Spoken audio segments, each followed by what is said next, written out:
Hello, friends, and welcome to HitBullsEye. My name is Manish Mittal, and this is your daily dose of current affairs for 28th of January 2022. A lot has been happening in India and internationally, and we'll try to cover the most important topics of the day in this video.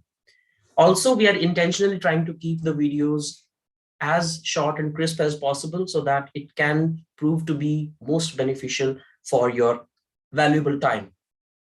In case you want us to improve anything or you have any other suggestions, please feel free to comment below this video and we will try to incorporate your suggestions.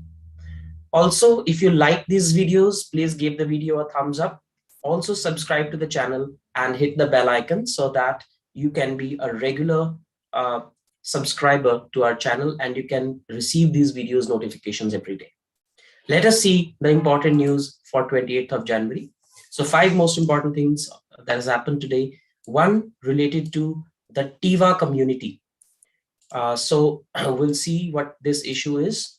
Secondly, a new subvariant of the Omicron variant of COVID-19 has emerged. We'll see what are the concerns around that. Then a small satellite launch vehicle. So what is a small satellite launch vehicle and why it is in news? Then Air India, which has finally gone into the hands of the Tata Group after privatization. And the Foreign Contribution Regulation Act is in news because it cancelled the foreign funding permission of various NGOs. And now again, it is in news. So let's have a look at all these important news. The first news is about the TIWA community. So almost 250 members of 2 extremist organizations in Assam have laid down their arms before the Chief Minister Himanta Biswa Sarma at a formal program in Guwahati. So under a program in which this program is also there in the Naxal affected states where the militants are rewarded if they surrender along with their arms and they vow not to join or rejoin the terrorist organization of which they were members. So it's a voluntary surrender scheme, which is a part of many state government policies, and Assam is also one of those. So what are these organizations now that have surrendered? One organization is the TIWA Liberation Army, that is TLA, and another one is the United Gorkha People's Organization, or UGPO. The main demands of these organizations is now basically, see, for example, United Gorkha People's Organization. So Gorkhas are an ethnic community, we know that. So they are demanding their separate state out of 2 or 3 northeastern states. They want that Gorkha land be made a separate state. And similarly, there is a TIWA community, which again is an ethnic group inhabiting Assam and Meghalaya. So they are also demanding that they be given certain specific rights. So most of the problems that we'll see in the Northeast is regarding a tribe or an ethnicity demanding rights for themselves. So TIWA community is an ethnic group which is in the state of Assam and Meghalaya, and TIWA Liberation Army, which is a militant organization, claims to represent the aspirations of the TIWA people. They are amongst the 2 organizations that have laid down their arms in front of the Assam Chief Minister. And the TIWA community is also found in some areas of Arunachal Pradesh, Manipur, and Nagaland. And in northeastern areas, the community feeling or the tribal feeling among the people is very, very strong.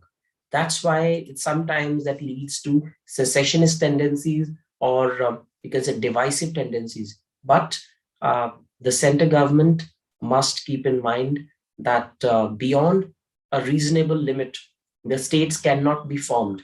Already northeastern states are very small in size, and on the basis of tribes, Nagaland and Mizoram, there are 2 states for Nagas and Mizos respectively that already exist. So there is a limit to which such demands can be accepted, and of course, any arrangement agreed to between the government and the organizations should not be out of the purview of the Constitution of India. So in that context, this surrender is important, and TIWAs and Gorkhas are again in news. Secondly, a new subvariant of Omicron has emerged, which is BA.2 subvariant. In the last couple of weeks, there has been a noticeable increase in the discovery of this subvariant in several countries, leading to the fresh worries that there can be a new, wave of COVID. So this variant has been most common, BA.1, and now BA.2 is on the rise. So this is both of these are the subvariants of Omicron, and they are on the rise. So we are hearing such news, every now and then. So until World Health Organization declares a variant as a variant of concern, we should not try to prepare it, or we should not try to go deep into it from the exam point of view.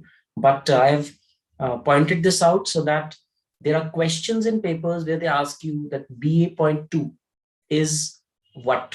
So it was in news. So what is it? You should know that it is a subvariant of COVID-19. It's a subvariant of Omicron. Sometimes they say, for example, that recently BA.2 was in news. Which of the following is correct about it? So number one could be that it is a new course launched by the government of India at universities.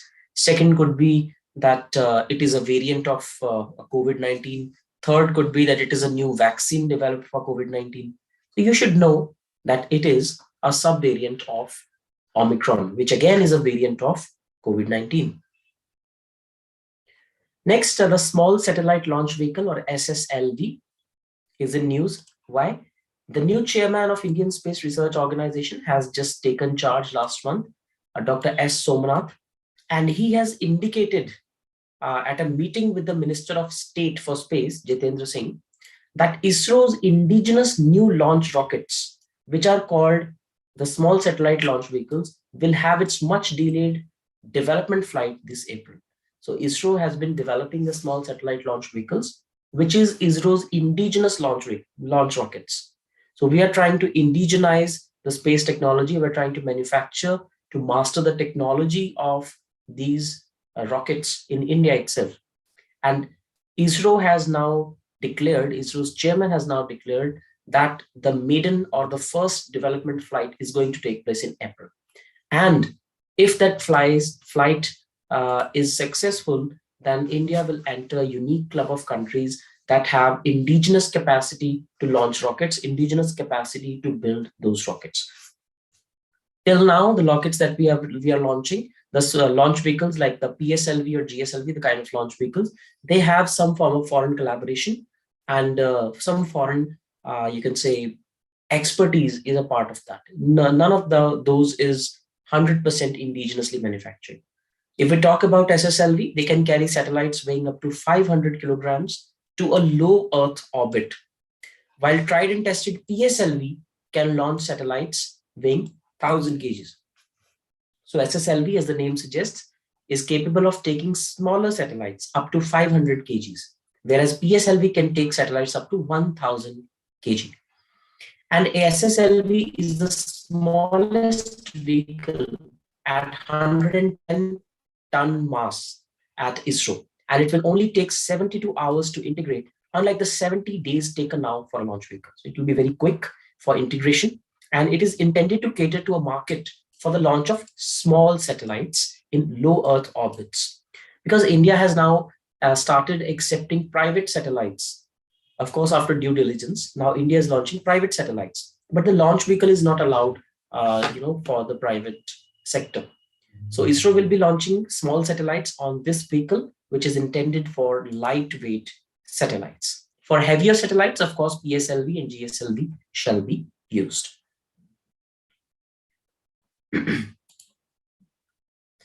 Then Air India. Now we know that a few months back, Air India was privatized, and finally it has gone into the hands of the Tata Group. So strategically disinvested Air India, 100% of its stake was sold for around 18,000 crore rupees. And the government has now received 2,700 crore rupees from Messrs Teles Private Limited, which is a subsidiary of Tata Sons. So it has transferred 2,700 crore rupees in cash to the government, and it has retained a debt of 15,300 crore rupees because Air India was under a lot of debt. So under the agreement, a total 18,000 crore rupees have been decided for Air India, out of which 2,700 crore is what the government has received in cash, and the remaining 15,300 crore rupees is the debt that Tata Sons has taken over. And the shares of Air India, 100% of shares of Air India have been now allocated to the Thales Private Limited, which is a subsidiary of Tata Sons Private Limited. So to cut the long story short, now the Air India is a private airlines and it has totally been transferred to the Tata Sons. And finally, a very controversial topic, Foreign Contribution Regulation Act, FCRA. Last month, it was in news because there were lakhs of NGOs of which the Foreign Contribution Regulation Act clearance was not renewed. Most of those never applied for it in the first place, so the government cannot be at fault for that. But now the Supreme Court has asked 6,000 odd NGOs to go back to the government for redressal of their grievance on non-renewal of the FCRA registration. So basically, FCRA is an act that was enacted in 1976.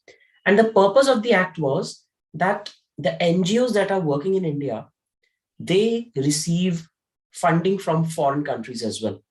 So to keep a check on that, there is this act under which every NGO that is to receive foreign funding needs to get clearance from the government. This is to stop money laundering, to stop terror financing, or to stop financing for any activity that is illegal or immoral in India. So it was enacted during emergency 1976. And at that time, there was a doubt that foreign powers are interfering in India's affairs by pumping in funds through independent organizations. Right? So the law was amended in 2020, giving the government tighter control and scrutiny over the receipt and utilization of foreign funds by NGOs.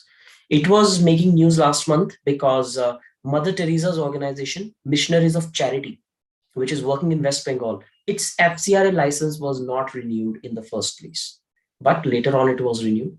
And along with that, there are 6,000 odd NGOs, which now the Supreme Court has asked them that you please apply again to the government. And even then, if the government does not renew your license, then you can come to us for redressal of your grievance. But the first authority, the primary authority, has to be the government. Ask the government why they have not renewed your licenses. And if the licenses are not renewed, that particular NGO cannot receive any funding from any foreign country, number one. And number two, the funding that has already been received from a foreign country, in whichever account that is, because it has to be in a bank account, that account stands frozen. So for example, if I am an NGO and I have already received 10 crore rupees in the past, and that is lying in an account, I cannot use that 10 crore rupees unless my renewal is affected, unless I renew my license, let alone receiving new funding. Even the old funding cannot be utilized by me. So that is FCRA, and the government is under a lot of criticism for not renewing many licenses at one pretext or the other. Now, we do not know which pretexts are right, which are not, because it has to be seen on a case-by-case basis. So this act is important, and you should remember this name. So that is it for this class. Thank you so much for being with us. And this has been our constant endeavor to cover these 5 news every day. I can really assure you that the news that we cover here are really very relevant from exam point of view. If you keep accumulating these news, if you keep, writing these down every day. So if in a month we have 25 classes, that will be more than 125 news that you'll be covering, you'll be noting down, and you'll be understanding those in detail. So that is a really good way of doing it. So every day, if you drink, this particular dose of current affairs that I prefer to call it, so you will not feel very heavy just near your exam. If you keep listening to these videos every day, you will not notice, but the effect of compounding will start to apply. Your knowledge base will subconsciously start to build up. And if you keep revising whatever you're writing, then you can be really sure that you're in a much better position than any other person who is not covering these news every day. The crux lies in consistency. So if you're consistent in watching these videos and writing them down, then you can be really assured that GK is your cup of tea. So that is it for today. This is my Manish Mittal. Thank you so much and take care.